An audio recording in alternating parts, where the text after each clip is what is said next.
Hi everyone, আসসালামু আলাইকুম। কেমন আছেন সবাই? আশা করি ভালো আছেন। এখনও যারা আমার চ্যানেলটিকে সাবস্ক্রাইব করেননি তারা একটু কষ্ট করে সাবস্ক্রাইব করবেন। এখন চলুন বেশি কথা না বাড়িয়ে গল্পে ফেরা যাক। আস্তে করুন মিসেস ইরফান, ব্যথা লাগছে। এই জন্যই বলেছিলাম ডক্টরের কাছে যান। সমস্যা নেই, শেষ করো। উদম শরীরে বসে আছে ইরফান। পিঠের কাটা জায়গাতে ড্রেসিং করে ব্যান্ডেজ করে দিচ্ছে তিহু। রাস্তাতেই যেহেতু রক্ত পড়া বন্ধ হয়ে গেছে, তাই রক্তগুলো শুকিয়ে জমাট ধরে আছে। সেটা তুলতে গিয়েই নাস্তানা বোধ হতে হচ্ছে তিহুকে। তখন আমার কথা শুনলে এখন কষ্ট পেতে হতো না আপনাকে। তুই কষ্ট না দিলে তো হতো। আমি আপনাকে কষ্ট দেই? আমি তা বললাম নাকি? একদম কথা ঘোরানোর চেষ্টা করবেন না। আপনি নিজে নিজে ব্যান্ডেজ করে নিন। তিহু উঠতেই ওর হাত টেনে ধরে ইরফান, উল্টো পেঁচিয়ে টান মেরে পাশে বসিয়ে দেয়। ফের ওর ঘাড় পেঁচিয়ে নিজের সাথে মিশিয়ে নিল ইরফান। অন্যদিকে মুখ ফিরিয়ে বসে আছে তিহু। কথায় কথায় এত রাগ করিস কেন? হ্যাঁ, এখন তো আমার সাধারণ কথাকেও রাগ মনে হবে। কি হয়েছে সেটা তো বলবি। ওই দিন এমন ব্যবহার করেছিলেন কেন? ওই সিয়ামের সাথে তোকে কথা বলতে দেখে ছেলেটার ইন্টেনশন ভালো না। তো তাতে আমার কি? কিছু না, বাকি ড্রেসিংটুকু করে ভাগ। তিহু, এই তিহু, কই তুই? মেঘা বেগমের ডাকে সোজা হয়ে দাঁড়িয়ে পড়ে তিহু। টি শার্টটা পাশ থেকে নামিয়ে ঝট করে পরে ফেলল ইরফান। মামুনি, তিহু আমার ঘরে। এই মেয়েটাকে সেই কখন থেকে ডেকে সারা বাড়ি মাথায় তুলছি, আর ও এখানে? বলো মা, ডাকছিলে কেন? 3টা বাজে, জলদি গিয়ে গোসলটা করে খেতে বস। তোর টিচার আসলো বলে এই তো যাচ্ছি। ইরফান, তুইও শাওয়ার নিয়ে জলদি নেমে আয়। তোদের খাবার খাইয়ে আমি আর ছোট আপা আবার বাহিরে যাব। কোথায় যাবে একসাথে দুজনে? সিক্রেট, পরে জানতে পারবি। দুজনে নিচে আয় 10 মিনিটের মধ্যে। মেঘা বেগমের কথায় তিহু নিজের ঘরে চলে যায়। ইরফান কাভার থেকে টাওয়াল আর কি টি শার্ট নিয়ে ওয়াশরুমে ঢুকে পড়ে। বাইরে ঝড় হচ্ছে, ধরনীর তাণ্ডবে গাছগুলো একেবারে এদিক টলছে তো আরেকবার ওদিকে টলছে। ঝড়ের এই তাণ্ডবে উত্তাল হয়ে উঠেছে প্রকৃতি। শোষো বাতাস চারপাশে ধূলিকণা এসে ঘরে জড়ো হচ্ছে। তার সাথে খানিকক্ষণ আগ থেকে আরেক ধাপ যোগ হয়েছে আকাশে বজ্রপাত।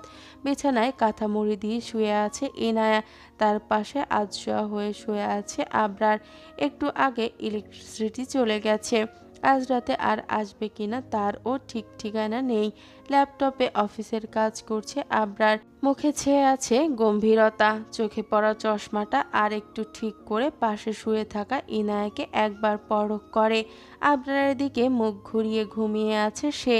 চোখ মুখ লাল হয়ে আছে জ্বরের তোপে। ঠোঁটগুলো যেন লাল টমেটো। কপালে হাত চেপে জ্বর আছে কিনা দেখল আবরার। তারপর বেড সাইড থেকে থার্মোমিটারটা নিয়ে আরেকবার জ্বরটা মেপে নিল সে। কি একটা শরীর নিয়ে জন্মালো এই মেয়ে। সামান্য একটু আদরেই জ্বর বাঁধিয়ে বিছানায় লেপ্টে গেছে। ফাইনাল ডোজ দিলে তো মনে হয় আবরার এর আর সংসার করা লাগবে না। হসপিটাল টু বাসা, বাসা টু হসপিটাল দৌড়াদৌড়ি করতে হবে। ল্যাপটপটা পাশ থেকে টেবিলে নামিয়ে রেখে বিছানা থেকে নেমে পড়ে আবরার। কিচেন থেকে বাটি ভর্তি পানি আর নিজের রুমালটা নিয়ে এলো। ফের ইনায়ের পাশে চেয়ার টেনে বসে পড়ে। কাঁথাটা কপাল থেকে সরিয়ে চুমু খায় কপালে। কাঁথা সরাতেই উন্মুক্ত হয় ইনায়ের গলা। শুভ্র সুন্দর গলাটা কালচে দাগে ভরে গেছে। জায়গায় জায়গায় রক্ত জমাট বেঁধে আছে। ব্লাউজের গলাটা আর একটু নামালো আবরার। নিজের কাজের জন্য নিজেই অনুতপ্ত সে। টলমল করে ওঠে আবরারের চক্ষু জোড়া। আমি দুঃখিত বেলি, এত বছরের ভালোবাসা একসাথে যে এভাবে তোমাকে কাবু করবে জানতাম না। সর্বোচ্চ ভদ্র শান্ত থাকার পর ও এতটা লেগেছে। শিট। নাক টেনে চোখ মুছে নেয়। কাঁদলে তার বেলির কষ্ট কমবে না। রুমালটা ভিজিয়ে চিপকে ইনায়ের কপালে জলপট্টি দেয়। অপর হাতে ফোনটা নিয়ে কিছুক্ষণ স্ক্রল করে আবার বালিশের পাশে ছুঁড়ে মারে। ভালো লাগছে না কিছু। জলপট্টি দেওয়াতে জ্বর কিছুটা কমে এসেছে ইনায়ার। জ্বর কমতেই ঘুম ভেঙে যায় তার। ঘুম ঘুম চোখে আবরারকে পাশে দেখে খুশিতে জল জল করে ওঠে ইনায়ার চোখ। তাকে মিটিমিটি করে হাসতে দেখে ইনায়া 2 হাত নিজের হাতের আজলায় পুড়ে নেয় আবরার। এখন কেমন লাগছে অনবি? ভালো। আমি সরি বউ, এমন বোকামো আর করব না। এবার থেকে জেন্টলম্যান হয়ে যাব, সত্যি প্রমিস। আবরারের সহজ সরল স্বীকারোক্তিতে শব্দ করে হেসে ওঠে ইনায়া। নিজের হাত ছাড়িয়ে দুর্বল হাতে আবরারের হাতগুলো ধরলো। এত চিন্তা করছেন কেন? আমি ঠিক আছি, সত্যি। আবরারকে চুপ দেখে ফের ইনায়া কাঁপা কণ্ঠে বলল, আবরার, একটু জড়িয়ে ধরবেন আমায়? খুব ইচ্ছে করছে আপনার বুকের ভেতরে নাক ডুবিয়ে শরীরে আপনার গায়ের সুবাস মাখতে। আবরারকে চুপ দেখে ফের ইনায়া কাঁপা কণ্ঠে বলল, বউ, তুমি কথাগুলো নিশ্চয়ই জ্বরের ঘুরে বলছো না? আবরার, আমি ঠিক আছি, শিওর। ইয়েস। ইনায়া সায় পেয়ে চেয়ার থেকে লাফ দিয়ে উঠে পড়ে আবরার। ইনায়ার পিঠের পেছনে হাত দিয়ে উঠিয়ে নেয় নিজের বুকে, শক্ত করে জড়িয়ে বুকের কোঠায় লুকিয়ে রাখতে ব্যর্থ চেষ্টা চালায়। আবরার জড়িয়ে ধরতেই ইনায়া জড়িয়ে নেয় দুহাতে। এক পবিত্র ছোঁয়া, যেই ছোঁয়াতে নেই কোনো পাপ বা কামুকতা, আছে শুধু দুটো পবিত্র হৃদয়ের স্পর্শ।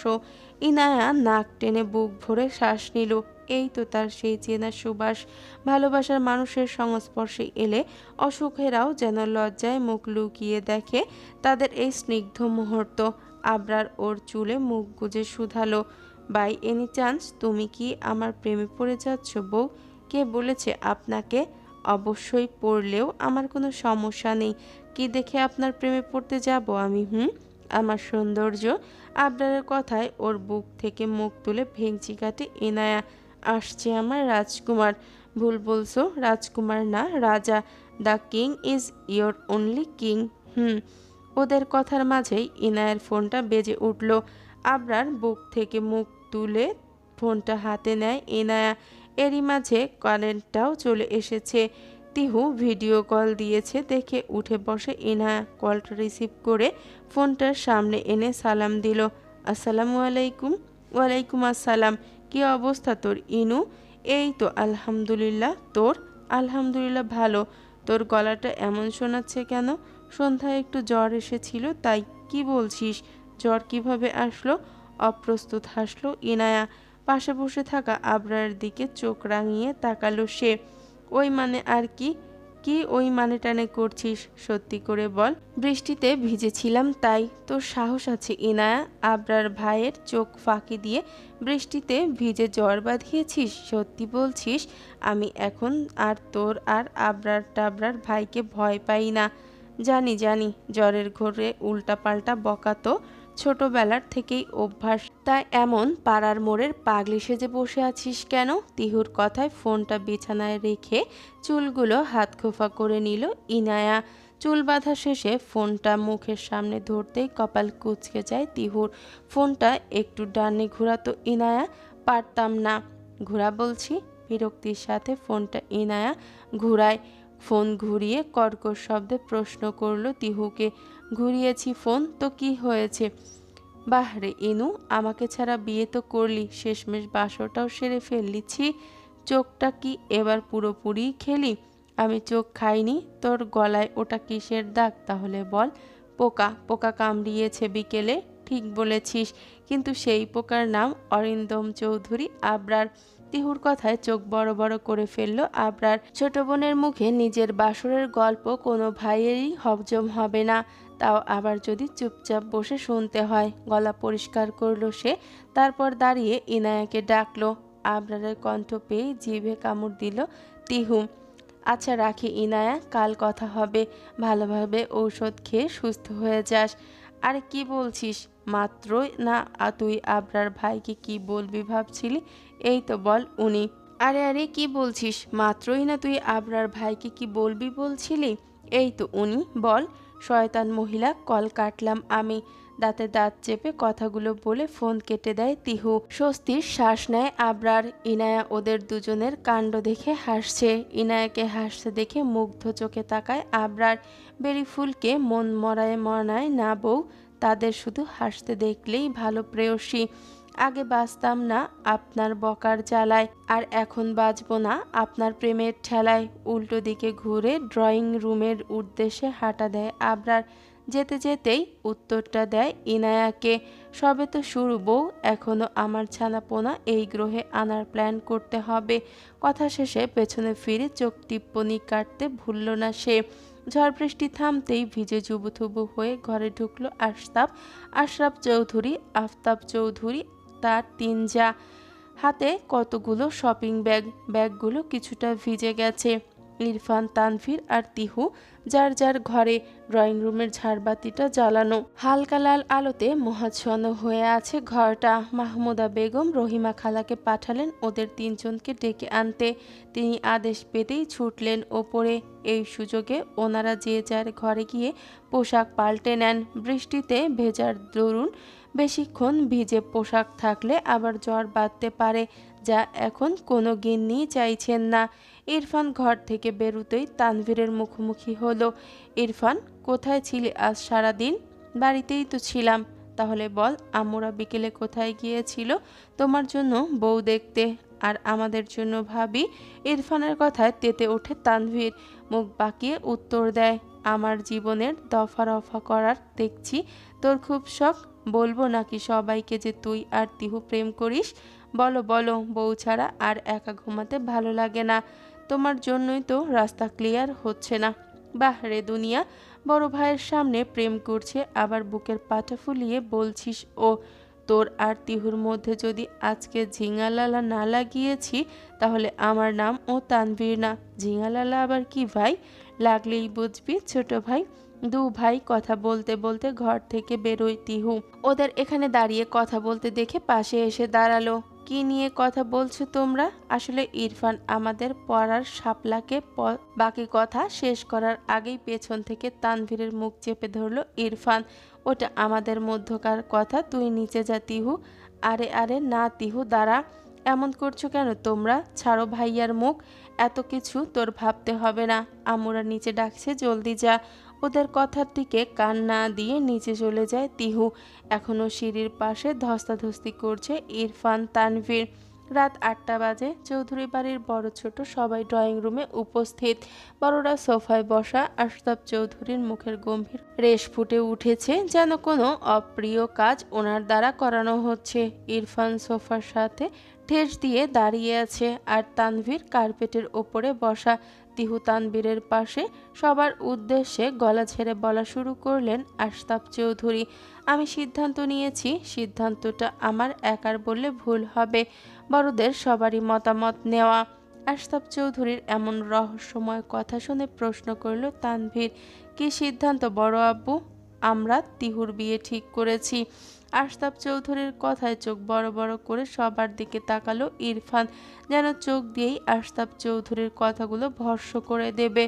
আর চোখে মেঝেতে বসা তিহুর দিকে তাকালো সে। তিহুর দৃষ্টিও ইরফানের দিকে। চোখে জল চিকচিক করছে, যেন এই মুহূর্তেই কেঁদে দেবে। রুম জুড়ে পিনপতন নীরবতা। এই নীরবতা সহ্য হয় না ঘাড়তারা তানভীরের। মেঝে থেকে দাঁড়িয়ে পড়ে তানভীর। দাঁত কিরমির করতে করতে প্রশ্ন করল নিজের বাবাকে, আব্বু আব্বু, বড় আব্বু নিশ্চয়ই মজা করছে। আমার মতে এই মজার কোনো মানেই হয় না। তানভীর, এটা কি ধরনের কথা? ছোট আম্মু, তানভীর ভাইয়া ঠিকই বলেছে। হুট করে কারো বিয়ে বললেই তো বিয়ে হয়ে যায় না, তাই না? মেঘা বেগম নিজের স্বামীর দিকে তাকিয়ে চুপ করে গেলেন। আশরাফ চৌধুরী আবার বললেন, নিছক মজা করার সম্পর্ক তোমাদের সাথে আমার নিশ্চয়ই নেই। সোমবার এঙ্গেজমেন্ট, আগামী শুক্রবার তিহুর বিয়ে। ছেলেকে পরিচয় কি তার? ইরফানের প্রশ্নে ওর দিকে পূর্ণ দৃষ্টিতে তাকালেন আশরাফ চৌধুরী। বড় আব্বুর সাথে চোখাচোখি হতেই চোখ নামিয়ে নেয় ইরফান। আর যাই হোক, আশরাফ চৌধুরীর সাথে কেউ বিয়াদবি করার কথা ভাবতেও পারে না। কিছুক্ষণ শান্ত চোখে তাকিয়ে থাকলেন তিনি। ছেলের পরিচয় জেনে কি দুই ভাই মিলে আবার গুন্ডামি করতে যাবে নাকি? তিহু, তুমি উপরে যাও। ইরফান আর তানভীর থাকো। আশরাফ চৌধুরীর আদেশে প্রথমে উঠতে না চাইলেও পরে মায়ের চোখ রাঙানিতে উপরে চলে যায় তিহু। যাওয়ার আগে আরেকবার করুণ চোখে তাকায় ইরফানের দিকে। মাত্র অফিস থেকে ফিরেছে আবরার। সে কলিং বেল বাজাতেই ইনায়া দরজা খুলে দিল। আবরার হাতে অফিসের কালো ব্যাগটার পাশে অন্য আরেকটা ব্যাগ দেখে অবাক হলো ইনায়া। তার জানা মতে আজ তো কোনো শপিং করার কথা ছিল না আবরারের। তাহলে এই ব্যাগটাতে কি? ওর ভাবনার মাঝেই আবরার ইনায়ার হাতে ব্যাগটা ধরিয়ে দেয়। জলদি তৈরি হয়ে নাও বেলি বউ, আমি জাস্ট 5 মিনিটের শাওয়ার নিয়ে আসছি। কোথায় যাবেন? সারপ্রাইজ। কথা না বলে রেডি হয়ে নাও প্লিজ। আরেকটা কথা, আমি শাওয়ার নিয়ে এসে খাবো। খুব খিদে পেয়েছে। ঠিক আছে, কিন্তু এই ব্যাগে কি আছে? আমার শুভ্র বেলির জন্য শুভ্র একটা গ্রাউন। কথা শেষে ইনায়ের কপালের মধ্যভাগে চুমু খায় আবরার। অফিসের ব্যাগটা টেবিলে রেখে টাওয়েল নিয়ে ওয়াশরুমে ঢুকে পড়ে। ইনায়ার শপিং ব্যাগগুলো বিছানার উপরে রেখে কিচেনে চলে যায় আবরারের জন্য খাবার বাড়তে। প্রতিদিন দুপুরে ক্যান্টিনেই খেয়ে নেয় আবরার, যাতে ইনায়ার বাড়তি ঝামেলা পোহাতে না হয়।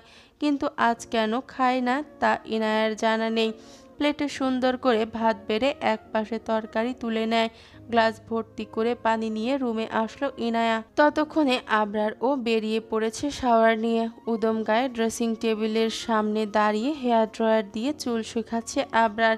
এতই মনোযোগ সহকারে চুলগুলো শুকাচ্ছে যেন একটু অমনোযোগী হলেই তার ফাঁসি কার্যকর হবে। কোমরে টাওয়েল পেঁচানো, চুলের পানিগুলো টপ টপ করে পড়ে আবরারের বুক বেয়ে নেমে তোয়ালের নিচে হারিয়ে যাচ্ছে। ইনায়া ঘরে ঢুকতেই আয়নাতে একবার চোখ বুলিয়ে তা দেখে নেয় আবরার। ফের নিজের কাজে মনোনিবেশ করে। আপনার খাবারটা খাইয়ে দাও। কি? এক কথা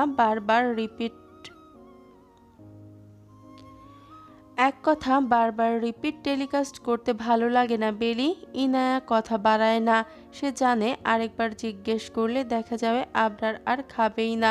গ্লাসটা টেবিলে রেখে প্লেটটা হাতে তুলে নিল। হাড় থেকে মাংসের টুকরো ছড়িয়ে ভাতের নলা তুলে ধরে আবরারের মুখে, কিন্তু উচ্চতার পার্থক্যর জন্য গলা অবধি তা পৌঁছাতে পারে না ইনায়া। তাল গাছের মতো এভাবে না দাঁড়িয়ে থেকে একটু ঝুঁকতেও তো পারেন, তাই না? 1 সেকেন্ড দাঁড়াও। কথা শেষ করে বলিষ্ঠ হাতে খাবারের প্লেট সমেত ইনায়ের কোমর জড়িয়ে উপরে উঠিয়ে নেয় আবরার। ভয়ের তোপে প্লেট পড়ে যেতে নেয় ইনায়ার হাত থেকে। অপর হাতে তা ধরে ফেলে আবরার। বড় বড় করে শ্বাস নিয়ে নিজেকে ধাতস্থ করে ইনায়া। হুটহাট আবরারের কোলে নিতে গিয়ে কবে যে তাকে ফেলে কোমর ভেঙে দেয় সেই ভাবনার মাথায় ঘুরপাক খাচ্ছে ইনায়ার। এটা আবার কেমন ভাত খাওয়ার স্টাইল? এভাবেই দাও। পারবো না, নামান আমাকে। নামিয়ে দিলে আর 1 সেকেন্ডও এই রুমে থাকতে পারবে না। রাজি থাকলে নামিয়ে দিতে পারি, প্রয়োজন নেই। শক্ত করে ধরুন যাতে পড়ে না যায়। ডাউট আছে নাকি? হা করুন। লক্ষ্মী ছেলের মতো হা করে আবরার। ইনায়া নলা তুলে দেয় তার মুখে। তৃপ্তি সহকারে নলাটা চিবিয়ে খায় সে। খাওয়া শেষে আবরার মুখ খোলে, জানো বেলি, তোমাকে যখন তোমার ছোট ছোট আঙ্গুলগুলো দিয়ে ইরফান তানভীরদের খাইয়ে দিতে দেখতাম তখন আমার খুব হিংসে হতো। ওমা, কেন? আমার বেলি বউয়ের হাতে আমি কেন কোনো দিন খাইনি? ওই শালা দুটো খাবে কেন? ইচ্ছে করতো দুটোরে মেরে মুখ ভেঙে দিই। বউ? হ্যাঁ, বউই তো। এত শিওর কিভাবে ছিলেন যে আমি আপনার বউ হব? তোমার কি মনে হয় আমাকে টপকে চৌধুরী বাড়িতে এসে অন্য কেউ তোমাকে নিতে পারত, তাও আবার বউ বানিয়ে? যেখানে আজ পর্যন্ত কেউ তোমাকে প্রেমের প্রস্তাব পর্যন্ত দিতে পারেনি। সত্যি এটা সম্ভব ও হতো আমি বেঁচে থাকতে মনে হয়? জানি না, হা করুন।